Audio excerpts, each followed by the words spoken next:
It's a beautiful day outside, and we're going to take a walk together. A flop walk, that is. So grab your flop ball and prepare to travel that bumpy path through the forest of woohoos and hoffarumps. This flop break brought to you by Flow Circus. Co-founders Don Daria and Paul Miller have over 20 years of experience providing organizations with tools and trainings they need to promote well-being, strengthen teams, and practice strategies to thrive in the messiness of learning, growth, and change. Hello again. Hope you had a great weekend. We decided to change things up with our flop breaks. We're going to now be doing one a week on Mondays to get you started in a playful way.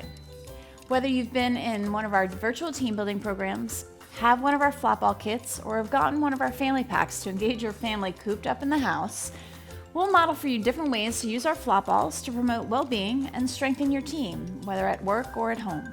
Many of our flop kits, our starter sets, come with decks of cards that have a lot of our flop tricks on them. So what you can do is randomly pick one of these cards that have tricks on them and decide, hey, I'm going to set a timer and work for 2 minutes, 5 minutes on that trick. What'd you get? Pick the Moonwalk. Moonwalk. Now, this is a good trick. Moonwalk is actually made up of two tricks. It's made up of the flop walk and the slide. So let's show you the first part of that trick, the flop walk. Flop walk looks like this. You'll notice that the flop ball walks up the arm. So how does this work? It's a backflip. It's a very low backflip. Now remember, that is the backflip. The very low backflip is one where the flop ball doesn't come off the back of your hand. So you flip it up and you keep Or it comes off the back of your hand when it goes to the floor. totally off the back of your hand. Sometimes it does. So you flip it back toward yourself, but you do it so low that the edge never leaves your hand. Now a little pro tip, if you push forward as you do that, that'll help it sort of flop over. Now, to do the flop walk, you can do that once. You can do it a second time.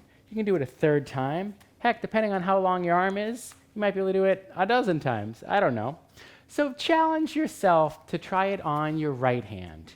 Try it on your left hand. And if you have two, you could even try both hands. Whoop, whoop. Or no hands. Now remember, observe, don't judge. Instead of getting frustrated, pay attention to how the flop ball feels, moves, and how adjustments to your position of your fingers, your hand, your wrist, your arm affect the success you have with the flop ball as it walks up your arm. Just slight adjustments make a difference in your success. Practice a little bit each day and share your progress with your teammates. What's helping you might help them. Who can take the longest walk? What's your team record? Let us know in the comments below how many steps you can take on your flop walk journey. See you next week. Flop on.